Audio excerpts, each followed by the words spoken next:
Contratualismo. Olá pessoal, hoje nós vamos discutir o contratualismo. O contratualismo, junto com o pensamento liberal, eles são frutos do mesmo processo, do mesmo caldo de transformações sociais, culturais, políticas e econômicas, ocorridas entre o final do Renascimento e o início da Era Moderna. De modo geral, os mesmos autores do pensamento liberal, os mesmos fundadores do pensamento liberal, também são os grandes autores do pensamento contratualista. A tese da liberdade individual presente no liberalismo e a tese do contrato social, elas bebem na mesma fonte. Ou seja, a perspectiva das relações de poder, especialmente entre o Estado e o indivíduo, e também a ideia de natureza humana, que essencialmente define, estruturalmente ambas as correntes de pensamento. Ao longo dessa nossa próxima conversa, nós vamos discutir o contexto histórico no qual ambas tomam corpo, tomam forma, e também discutir as características fundamentais, especialmente do pensamento contratualista. Entre os principais autores do contratualismo, nós temos aí Thomas Hobbes e John Locke, ambos ingleses vivendo por volta do século XVII, e Jean-Jacques Rousseau, nascido em Genebra, mas construiu essa obra principalmente em território francês. O racionalismo vai dar a tônica do pensamento contratualista. Em relação ao contexto histórico desse período, nós temos aqui que as profundas transformações pelas quais o mundo passou pediu uma nova forma de interpretação diferente daquelas que existiam no mundo antigo, e isso levou a um questionamento muito grande, bastante radical do status quo. A ideia de contrato social, como a construção de um pensamento fundamentalmente racional, ela é um grave rompimento, ou um grande rompimento, com o pensamento mágico, com o pensamento fundamentalmente religioso, que foi a característica marcante do período histórico anterior. Então nós estamos saindo aqui da Idade Média, mas mesmo durante o Renascimento, a ideia de pensamento mágico, a ideia de origem divina, por exemplo, do poder real, ainda era algo muito frequente, ainda era algo muito presente no cotidiano, no dia a dia das pessoas. A partir desse momento em diante, essas questões começam a ser colocadas em xeque. Toda a filosofia racionalista que surgiu nesse período rediscutiu uma infinidade de tópicos, uma infinidade de pontos presentes na sociedade dessa época, e o contratualismo é a resposta política a isso, a essas demandas. O contrato social ele é fundamentalmente algo que explica por que a sociedade existe dentro de uma instituição política, por que o Estado foi criado. O contrato é a certidão de nascimento do Estado, ele explica a razão e as origens do Estado. Esses autores do pensamento contratualista, eles pressupõem que existem três momentos fundamentais na história humana. Antes da existência do Estado, o momento fundante do Estado, que eles vão chamar de contrato social, e o Estado civil.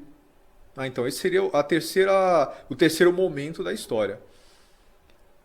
O que seria o estado de natureza para eles de modo geral? Cada um deles pensa isso de forma diferente, mas o que todos eles têm em comum é a ideia de que o estado de natureza é um estado pré-político.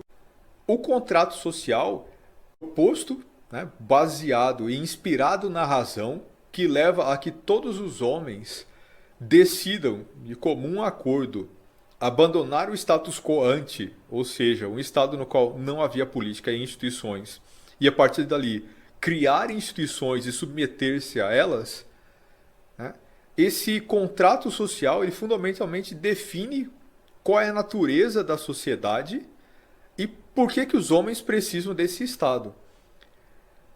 Cada um desses autores pensa a natureza humana de forma diferente, ou seja, Thomas Hobbes pensa que o homem é mau e por isso o estado de natureza é maligno.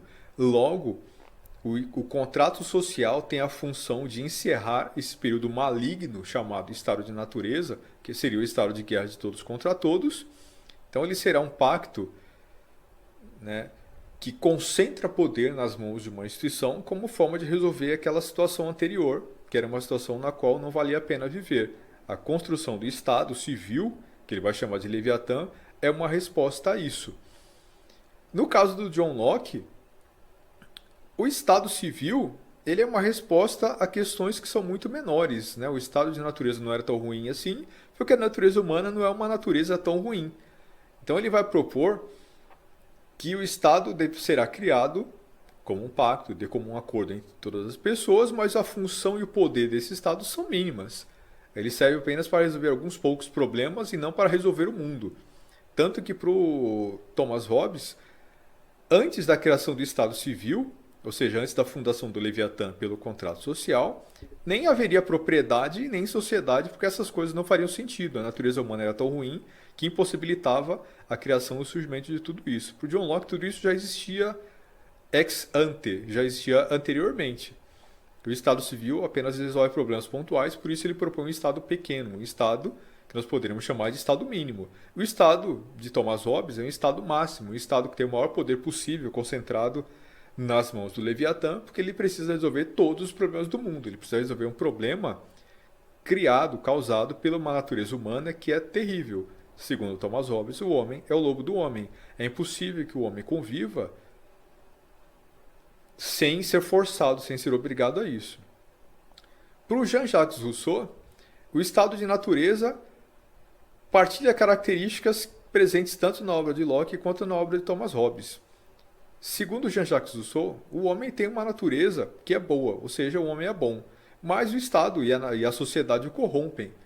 Ou seja, o homem nasce bom, mas conforme ele convive com seus semelhantes, conforme ele constrói coisas, conforme a desigualdade surge, conforme a sociedade passa a se impor em relação às pessoas, essa própria organização social corrompe o homem, que originalmente era bom, e vai torná-lo numa criatura tão vil, tão cruel, tão terrível, que ela não pode mais conviver sozinha em sociedade sem ser forçada a um comportamento melhor e mais positivo. Então, o contrato social é firmado para resolver os problemas causados pela transformação da natureza. Não da transformação da natureza humana, mas pela transformação do comportamento humano. Essa natureza humana que era boa vai ser corrompida e o homem vai se tornar tão mal que aquele estado de natureza que originariamente era bom e quase perfeito, ele vai se corromper e degenerar a tal ponto que torna impossível a convivência. Então o poder do Estado em Rousseau, ele é grande, grande o suficiente para resolver todos os problemas que existem, mas não a ponto de sufocar essa natureza humana que é boa. Nós temos em Hobbes o estado máximo, em Rousseau um estado com poder mediano, em Locke estado mínimo. O Leviatã do Thomas Hobbes é provavelmente uma das obras mais características e mais estereotípicas, uma das obras que mais expressa e representa o pensamento contratualista. Uma das características mais marcantes do Leviatã, né, portanto do Thomas Hobbes, é o fato de que ele é fundado pelo contrato social, mas ele afunda, né, não apenas o Estado civil, como acontece em todos os outros autores contratualistas, mas na perspectiva hobbesiana, esse contrato social, ao fundar o Leviatã, que é o Estado civil, que reúne o conjunto do pensamento, das vontades, da soberania, né, de todas as pessoas que fizeram parte da Assembleia, esse Leviatã, ou o Estado civil, ele funda também a própria sociedade. Antes da criação do Leviatã, não havia sociedade, não havia propriedade, não havia os elementos fundamentais que compõem as estruturas sociais e políticas modernas. Esse Leviatã, ele abrange a completude da sociedade, ele abrange fundamentalmente o mundo no qual os homens vivem. A perspectiva dos outros autores contratualistas vai ser bastante distinta dessa. O Leviatã é a obra que eleva ao máximo as capacidades e as potencialidades do poder político dentro de uma perspectiva absolutista. Entre os autores, né, que discutem o pensamento contratualista, nós vamos ter também aí o Jean-Jacques Rousseau, que adota uma perspectiva radicalmente diferente dessa. A antítese do pensamento hobbesiano provavelmente seria o pensamento lockeano, né, do John Locke. Mas o contrato social, né, que é a obra fundante aqui do pensamento contratualista do Jean-Jacques Rousseau, ela tem uma característica diferente, que é não apenas pensar a questão da liberdade do indivíduo de forma diferente, mas a perspectiva que mais se destaca dentro da obra do autor, né, entendendo aqui o contrato social, os fundamentos do contrato social, tem a ver com o otimismo. O que seria isso? Ele pensa, né, o Jean-Jacques Rousseau, que o contrato social, ao criar o Estado, ele cria também as ferramentas para que a humanidade se aprimore. Do ponto de vista desse autor, diferente do Thomas Hobbes, mas também diferente do Locke, o homem, ele não apenas tem uma natureza que é boa, mas ele pode se aprimorar. E o Estado tem essa função. O Estado tem a função de transformar o homem e a sociedade em algo que pode ser melhor, né? Com o passar do tempo, com a intervenção e a ação do Estado no longo prazo. Esse pensamento otimista, essa ideia de pensamento transformador, discutindo entre uma infinidade de outros elementos a questão da igualdade, a importância da questão da desigualdade, vai fazer com que esse autor, Jean-Jacques Rousseau, seja um dos grandes inspiradores dos movimentos revolucionários que vão acontecer a partir do século XVIII. Então, para todos esses autores, tanto o estado de natureza quanto aquilo que passa a existir depois do contrato social, que é o estado civil, vão estar profundamente marcados pelo direito natural e pela lei natural. Já no estado de natureza, havia um direito que ainda não era um direito regulamentado pelas leis do Estado, porque obviamente o Estado ainda não existia. Ainda que não houvesse Estado, portanto, já havia direito. E esse direito era um direito interpretado a partir do mundo natural. Tanto o direito natural quanto aquilo que nós vamos chamar de lei natural, né, são ambos derivados e ditados da razão. O direito natural é aquilo que permite e a lei natural é aquilo que obriga. A ideia de direito e a ideia de lei natural, em todos esses autores, varia significativamente, ou pelo menos a sua perspectiva. O direito natural, por exemplo, em Hobbes, significa que todos os homens têm igualmente direito a tudo.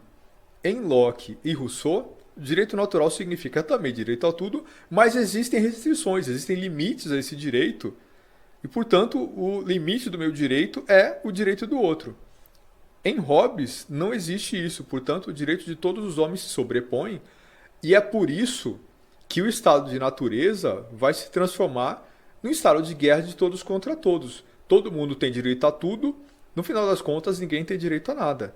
Nos outros autores, esse direito é um direito que, apesar de absoluto, no sentido de que todo mundo poderia essencialmente tudo, porque não há restrições, a não ser a razão, mas um limite do direito é o direito dos outros. Portanto, eu posso tudo menos aquilo a que os outros têm direito. Portanto, já existe espaço para a sociedade e sociabilidade mesmo antes da criação do Estado Civil, diferente daquilo que ocorre na obra do Thomas Hobbes. A lei natural são as obrigações fundamentais que o indivíduo possui mesmo antes da criação da lei civil. Se em Thomas Hobbes o direito natural permitia tudo, então como é que a gente poderia dizer que havia uma lei que obrigue, já que não há limites para o direito? Bom, a lei natural ela é derivada da razão.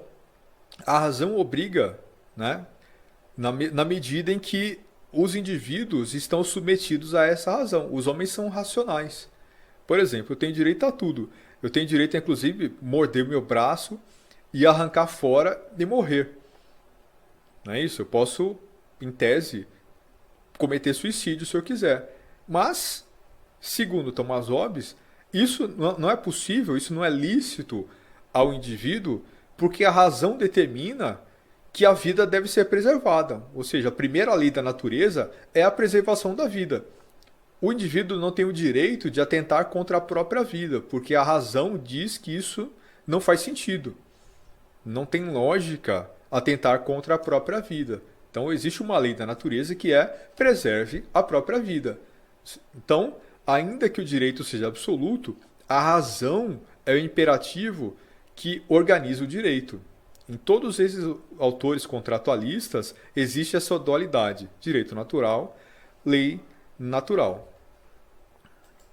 Então, para concluir aqui a nossa breve conversa introdutória sobre contratualismo, nós vamos, a partir da aula que vem, né, a partir da nossa conversa que vem, discutir Thomas Hobbes e as suas principais características, comparando, né, o autor com seus contemporâneos, tentando entender o contexto histórico específico e aquilo que leva o autor a pensar da forma como ele pensava. Então, o pensamento contratualista ele é muito importante né, para a ciência política, para a filosofia política, porque ele vai dar origem à construção do Estado moderno com todos os seus elementos.